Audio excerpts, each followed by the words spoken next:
गोधन ऐलने सुदिनामा गाई बैठे दी गाई बैठे दी गाई खाए के दी गाई पानी पिए के दी चन्दन काठ के पीढ़ैया उहे बैठे के देव उहे बैठे के दे हरियर धनावा के चुरावा उहे खाए के देव उहे खाए के देव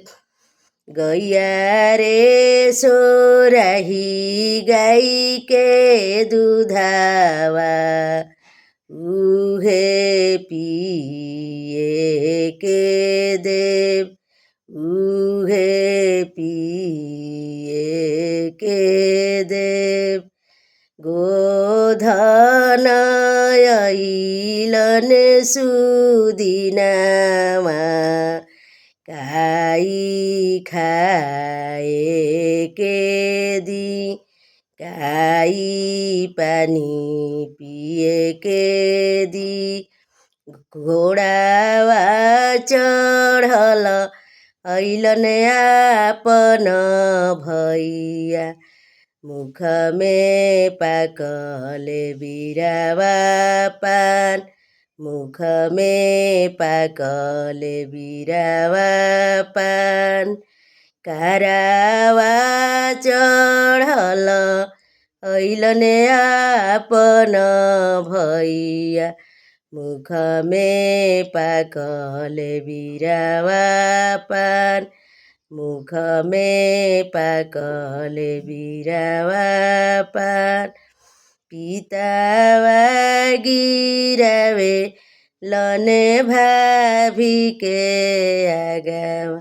मुदई भैलन जरी छार मुदई भैलन जरी छार जुगे बाढो उमरिया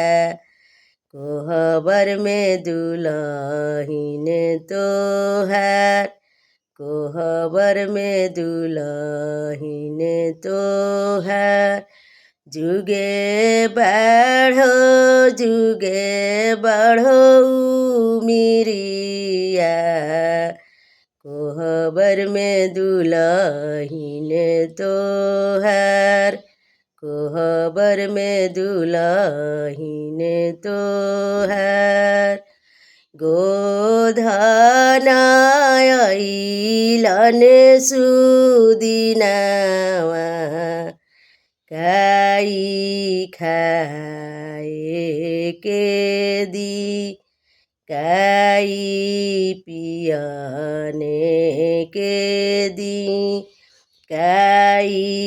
बैठे के दी हरियर धाना वहाँ के चुरावा उहे खाए के देव उहे खाए के देव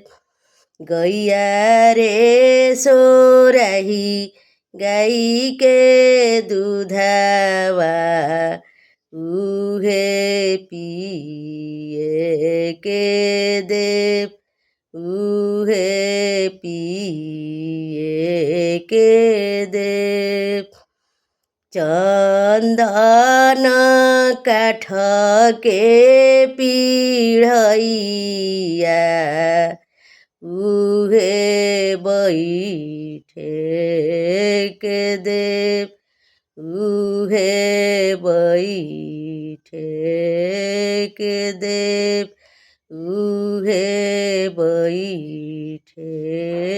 કે દેવ